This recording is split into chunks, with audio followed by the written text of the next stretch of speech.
ನಮಸ್ತೆ. ಹೇಗಿದ್ರೆ ಎಲ್ಲರೂ ಚೆನ್ನಾಗಿದ್ದೀರಾ ಅಂತ ಅನ್ಕೊಂತೀನಿ. Welcome back to my channel. So ಇವತ್ತು ನಾನು ಬೆಳಗ್ಗೆನೇ ವ್ಲಾಗ್ ಸ್ಟಾರ್ಟ್ ಮಾಡ್ತಾ ಇದ್ದೀನಿ. ಸೊ ಬೆಳಿಗ್ಗೆನೇ ಎದ್ದು ರೆಡಿಯಾಗಿ ಇವಾಗ ತಿಂಡಿ ಮಾಡೋಕ್ಕೆ ಹೋಗ್ತಾ ಇದ್ದೀನಿ. ಇವತ್ತು ತಿಂಡಿಗೆ ಪಾಲಕ್ ಚಪಾತಿ ಆಮೇಲೆ ಪನ್ನೀರ್ ಕರಿ ಮಾಡ್ತಾ ಇದ್ದೀನಿ. ಸೊ ನಿಮಗೂ ತೋರಿಸ್ತೀನಿ ನಾನು ಹೇಗೆ ಮಾಡ್ತೀನಿ ಪಾಲಕ್ ಚಪಾತಿ ಆಮೇಲೆ ಪನ್ನೀರ್ ಕರಿ ಅಂತ. ಪನ್ನೀರ್ ಕರಿ ಮಾಡೋಕ್ಕೆ ಈರುಳ್ಳಿ ಟೊಮೆಟೊ ಎಲ್ಲ ಫಸ್ಟ್ ಕಟ್ ಮಾಡಿ ಇಟ್ಕೊತಾ ಇದ್ದೀನಿ. ಒಂದು ಪ್ಯಾನಲ್ಲಿ ಎಣ್ಣೆ ಹಾಕೊಂಡು ಅದಕ್ಕೆ ಶುಂಠಿ ಬೆಳ್ಳುಳ್ಳಿ ಈರುಳ್ಳಿ ಹಾಕಿ ಚೆನ್ನಾಗಿ ಫ್ರೈ ಮಾಡ್ಕೊತಾ ಇದ್ದೀನಿ.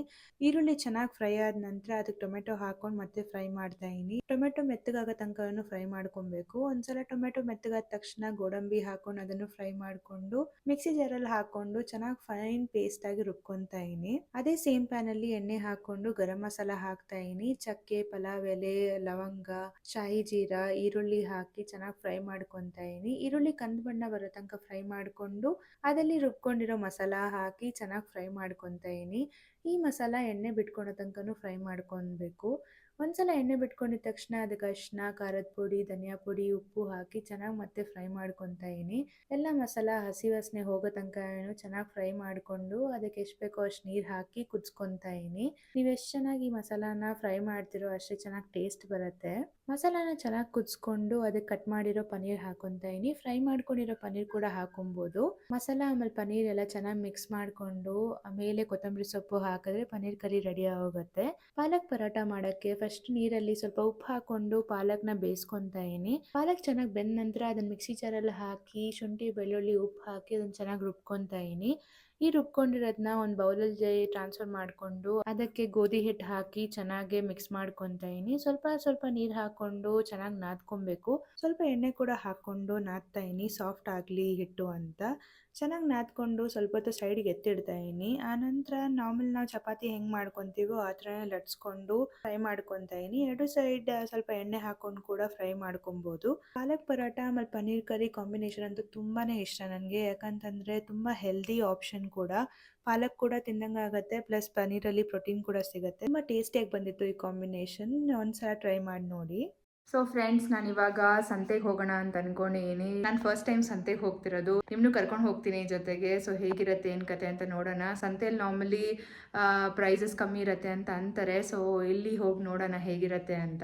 ನಡ್ಕೊಂಡೇ ಸಂತೆಗೆ ಹೋದೆ ನಾನು. ಸಂತೆಗೆ ಹೋಗ್ತಿದ್ದಂಗೆ ಎದುರುಗಡೆ ನನಗೆ ಬ್ಯಾಡಗಿ ಮೆಣಸಿನ್ಕಾಯಿ ಕಾಣ್ತು. ಸೊ ಬ್ಯಾಡಗಿ ಮೆಣಸಿನ್ಕಾಯಿ ನಂಗೆ ಬೇಕಿತ್ತು. ಸೊ ಹಾಗಾಗಿ ಒಂದು 50 ರೂಪಾಯಿ ಅಷ್ಟು ಬ್ಯಾಡಗಿ ಮೆಣಸಿನ್ಕಾಯಿ ತೊಗೊಂಡು ಒಳಗಡೆ ಹೊರಟೆ. ಸೊ ಏನಪ್ಪ ಇಷ್ಟೇ ಚಿಕ್ಕದ ಸಂತೆ ಅನ್ನೋಷ್ಟಕ್ಕೆ ತುಂಬಾನೇ ದೊಡ್ಡದಾಗಿತ್ತು ಸಂತೆ. ಇಲ್ಲಿ ಒಬ್ರು ಅಜ್ಜಿ ಎಲ್ಲ ವೆಜಿಟೇಬಲ್ಸ್ ಫ್ರೆಶ್ ಆಗಿ ಇಟ್ಕೊಂಡು ಕೂತ್ಕೊಂಡಿದ್ರು. ಸೊ ಅವ್ರ ಹತ್ರ ನಾನೆಲ್ಲ ಆಲ್ಮೋಸ್ಟ್ ಎಲ್ಲ ವೆಜಿಟೇಬಲ್ಸ್ ತಗೊಂಡೆ. ಕ್ಯಾರೆಟ್, ಬೀನ್ಸ್, ಬದನೆಕಾಯಿ, ಬೆಂಡೆಕಾಯಿ, ಆಲೂಗಡ್ಡೆ, ಆಮೇಲೆ ಚೌಳಿಕಾಯಿ ಇತ್ತು. ಸೊ ಚೌಳಿಕಾಯಿ ಕೂಡ ತಗೊಂಡೆ. ಹಂಗೆ ಹೋಗ್ತಾ ಎಲ್ಲ ಎಕ್ಸ್ಪ್ಲೋರ್ ಮಾಡ್ಕೊಂಡು ಹೋಗ್ತಿದ್ದೆ ಏನೇನಿದೆ ಅಂತ. ಯಾಕಂದ್ರೆ ಫಸ್ಟ್ ಟೈಮ್ ನಾನು ಸಂತೆಗೆ ಬರ್ತಿರೋದ್ರಿಂದ ಏನೇನಿದೆ ಅಂತ ಫಸ್ಟ್ ನೋಡ್ಕೊಂತ ಹೋದೆ. ಇಲ್ಲಿ ಒಣ ಮೀನು ಕೂಡ ಕಾಣ್ತು, ಬಟ್ ನಾನು ತಗೊಂಡಿಲ್ಲ, ಜಸ್ಟ್ ನೋಡ್ತಾ ಇದ್ದೆ ಏನೇನ್ ಸಿಗತ್ತೆ ಅಂತ. ಒಳಗಡೆ ಹೋಗ್ತಿದ್ದಂಗೆ ತುಂಬಾ ಅಂಗಡಿಗಳಿತ್ತು. ದಿನಸಿ ಅಂಗಡಿ ಆಮೇಲೆ ವೆಜಿಟೇಬಲ್ಸ್ ಎಲ್ಲ ಸಿಕ್ತಿತ್ತು. ಆಮೇಲೆ ಹೊರಗಡೆ ತಗೊಳಕ್ಕಿಂತ ಇಲ್ಲಿ ಸ್ವಲ್ಪ ಬೆಲೆ ಕೂಡ ಕಮ್ಮಿ ಅನಿಸ್ತು ನನಗೆ. ಬಟ್ ವೆಜಿಟೇಬಲ್ಸ್ ಅಂತೂ ತುಂಬಾನೇ ಫ್ರೆಶ್ ಆಗಿತ್ತು. ಆಲ್ಮೋಸ್ಟ್ ಎಲ್ಲ ಕಡೆ ಸೇಮ್ ವೆಜಿಟೇಬಲ್ಸೇ ಇಟ್ಕೊಂಡಿದ್ರು, ಬಟ್ ತುಂಬಾನೇ ಫ್ರೆಶ್ ಆಗಿತ್ತು. ಇಲ್ಲಿ ನನಗೆ ಸೌತೆಕಾಯಿ ಕೂಡ ತುಂಬಾ ಇಷ್ಟ ಆಯಿತು. ಎಳೆ ಸೌತೆಕಾಯಿ ಥರ ಇತ್ತು. ಸೊ ಇಲ್ಲಿ ಕೂಡ ತಗೊಂಡೆ. ಸೊ ಇಡೀ ವಾರ ನನಗೆ ಏನೇನು ಬೇಕು ಎಲ್ಲ ವೆಜಿಟೇಬಲ್ಸ್ ನಾನು ತಗೊಂಡು ಹೊರಗಡೆ ಬಂದೆ. ಹಾಗೆ ನನಗೆ ಕಾಫಿ ಪೌಡರ್ ಕೂಡ ಬೇಕಾಗಿತ್ತು. ಇಲ್ಲಿ ಕಾಫಿ ಬೆಳೆಯೋದ್ರಿಂದ ತುಂಬ ಚೆನ್ನಾಗಿ ಕಾಫಿ ಪುಡಿ ಸಿಗತ್ತೆ ಅಂತ ಲೋಕಲ್ ಅವ್ರನ್ನ ಕೇಳಿಕೊಂಡು ಈ ಕಾಫಿ ಅಂಗಡಿಗೆ ಬಂದೆ. ಇಲ್ಲಿ ಸ್ವಲ್ಪ ಕಾಫಿ ಪುಡಿ ತಗೊಂಡು ಹಾಗೆ ನನಗೆ ಅಯ್ಯಂಗಾರ್ ಬೇಕ್ರಿ ಕಾಣ್ತು ಪಕ್ಕದಲ್ಲೇನೆ. ಅಯ್ಯಂಗಾರ್ ಬೇಕ್ರಿ ಅಂದರೆ ಏನೋ ಒಂಥರ ಪ್ರೀತಿ ನನಗೆ. ಯಾಕಂದರೆ ಚಿಕ್ಕ ವಯಸ್ಸಿಂದನೂ ಅಯ್ಯಂಗಾರ್ ಬೇಕ್ರಿಗೆ ಹೋಗೋ ಅಭ್ಯಾಸ. ಸೊ ಇಲ್ಲಿ ಒಂದೆರಡು ಚಾಕ್ಲೇಟ್ ಕೇಕ್ ತಗೊಂಡು ಆಟೋ ಹಿಡ್ಕೊಂಡು ಮನೆಗೆ ಹೊರಟೆ. ಆಟೋ ಅಲ್ಲಿ ಬರುವಾಗ ತಣ್ಣಗೆ ಗಾಳಿ ಹೊಡಿತಿತ್ತು, ತುಂಬಾನೇ ಚೆನ್ನಾಗಿ ಅನಿಸಿತ್ತು. ಸೊ ಹಾಗಾಗಿ ಹಂಗೆ ಆಟೋ ಹತ್ಕೊಂಡು ಮನೆಗೆ ಬಂದೆ.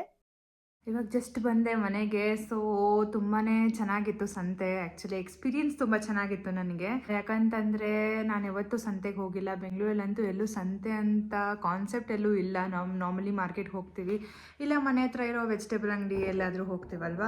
ಸೊ ಇದು ಕಾನ್ಸೆಪ್ಟ್ ನಂಗೆ ತುಂಬಾ ಇಷ್ಟ ಆಯಿತು. ಯಾಕಂತಂದರೆ ಎಲ್ಲ ಒಂದೇ ಕಡೆ ಇರುತ್ತೆ. ಆಮೇಲೆ ಬೆಲೆಗಳು ತುಂಬಾ ಕಮ್ಮಿ ಅನಿಸ್ತು ನನಗೆ. ಆಮೇಲೆ ಚೆನ್ನಾಗಿ ಅನಿಸುತ್ತೆ, ಎಲ್ಲ ಒಂದೇ ಕಡೆ ಇರುತ್ತೆ. ತುಂಬ ಜನ ಎಲ್ಲ ಕೂಡಿರ್ತಾರೆ, ಬೇರೆ ಬೇರೆ ಊರುಗಳಿಂದ ಎಲ್ಲ ಬಂದು ಅಲ್ಲಿ ಮಾರ್ತಿರ್ತಾರೆ. ಸೊ ಚೆನ್ನಾಗಿ ಅನಿಸ್ತು ನನಗೆ. ಎಕ್ಸ್ಪೀರಿಯನ್ಸ್ ಚೆನ್ನಾಗಿತ್ತು. ಸೊ ಸ್ವಲ್ಪ ಸಾಮಾನುಗಳು ತೊಗೊಂಬಂದಿದ್ದೀನಿ, ವೆಜಿಟೇಬಲ್ಸು, ಆಮೇಲೆ ಸ್ವಲ್ಪ ಫ್ರೂಟ್ಸ್, ಆಮೇಲೆ ಬೇಕ್ರಿಗೂ ಹೋಗಿದ್ನಲ್ಲ, ಸೊ ಅಲ್ಲಿ ಒಂದು ಚಾಕ್ಲೇಟ್ ಕೇಕ್ ತೊಗೊಂಬಂದೆ. ಕಾಫಿ ಪೌಡರ್ ಕೂಡ ತೊಗೊಂಬಂದೆ. ಸೊ ಇಲ್ಲಿ ಕಾಫಿ ಇಲ್ಲೇ ಬೆಳೆಯೋದ್ರಿಂದ ತುಂಬ ಚೆನ್ನಾಗಿರೋ ಕಾಫಿಗಳು ಸಿಗತ್ತೆ. ಸೊ ಲೋಕಲ್ ಅವ್ರ ಹತ್ರ ಕೇಳಿಕೊಂಡು ಯಾವ್ದು ಚೆನ್ನಾಗಿರುತ್ತೆ ಅಂತ ಕೇಳಿಕೊಂಡು ಅಲ್ಲೇ ತೊಗೊಂಬಂದೆ. ಬೇಗನೆ ಹೊರಟ್ಬಿಟ್ನಲ್ಲ ಬೆಳಿಗ್ಗೆ. ನನಗೇನು ಅನಿಸ್ತು ಸಂತೆ ತುಂಬ ಬೇಗ ಸ್ಟಾರ್ಟ್ ಆಗುತ್ತೆ, ಸೊ ಬೇಗ ಹೋಗ್ಬಿಡ್ಬೇಕು ಅಂತ. ಬಟ್ ನಾನು ಒಂದು 10 ಗಂಟೆ ಅಷ್ಟಕ್ಕೆ ಹೋದ್ರೂ ಅದೇನು ಜಾಸ್ತಿ ಏನು ಓಪನ್ ಆಗಿರಲಿಲ್ಲ.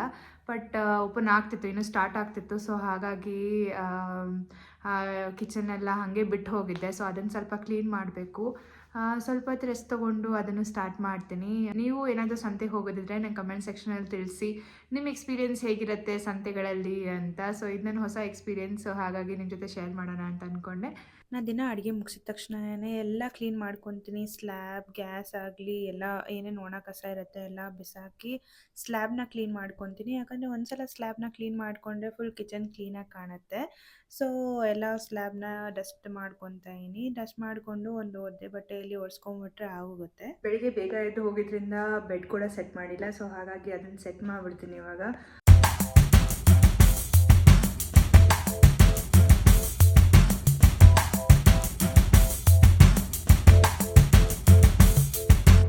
ಬೆಡ್ ಸೆಟ್ ಆಯಿತು. ಒಂದ್ಸಲ ಬೆಡ್ ಸೆಟ್ ಆದಮೇಲೆ ತುಂಬಾ ಚೆನ್ನಾಗಿ ಅನಿಸುತ್ತೆ. ಬಟ್ ಮಾಡೋ ತನಕ ಅಂತೂ ಅನಿಸ್ತಿರತ್ತೆ ಯಾರಪ್ಪ ಮಾಡ್ತಾರೆ ಅಂತ. ಅದು ಮಳೆಗಾಲದಲ್ಲಂತೂ ಇನ್ನೂ ಒಂಥರ ಲೇಸಿನೆಸ್ ಫೀಲ್ ಆಗುತ್ತೆ. ನಿಮಗೂ ನಂತರನೇ ಲೇಸಿಯಾಗಿ ಫೀಲ್ ಆಗುತ್ತೆ ಅಂತಂದರೆ ಕಮೆಂಟ್ ಸೆಕ್ಷನಲ್ಲಿ ತಿಳಿಸಿ. ನನಗಂತೂ ಮಳೆಗಾಲದಲ್ಲಿ ಏನೂ ಕೆಲಸ ಮಾಡೋಕ್ಕೆ ಇಷ್ಟ ಆಗಲ್ಲ. ಸೊ ಹಾಗಾಗಿ ಬೆಡ್ ಕೂಡ ಸೆಟ್ ಆಯಿತು. ಸೊ ಇವಾಗ ಎಷ್ಟು ಚೆನ್ನಾಗಿ ಅನಿಸ್ತದೆ, ಯಾಕಂತಂದರೆ ಸ್ವಲ್ಪ ಏನೋ ಕ್ಲೀನಾಗಿಲ್ಲ ಅಂತಂದರೆ ನೋಡೋಕ್ಕೂ ಚೆನ್ನಾಗಿ ಅನಿಸಲ್ಲ. ಸೊ ಇವಾಗ ಸ್ವಲ್ಪ ಪಾತ್ರೆಗಳು ತೊಳೆದಿದೆ. ಸೊ ಅದನ್ನು ಕ್ಲೀನ್ ಮಾಡ್ಕೊಂಡ್ಬಿಡೋಣ.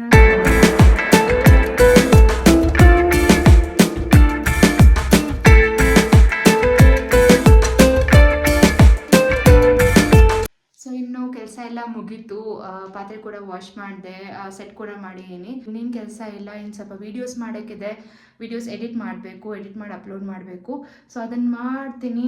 ಮಾಡಿ ಸ್ವಲ್ಪ ರೆಸ್ಟ್ ತೊಗೊತೀನಿ ಅಷ್ಟೇ. ಸೊ ಈ ವಿಡಿಯೋ ನಾನು ಇಲ್ಲೇ ಎಂಡ್ ಮಾಡ್ತೀನಿ. ಸೊ ಈ ವಿಡಿಯೋ ನಿಮ್ಗೆ ಇಷ್ಟ ಆದರೆ ವಿಡಿಯೋಗೆ ಲೈಕ್ ಮಾಡಿ.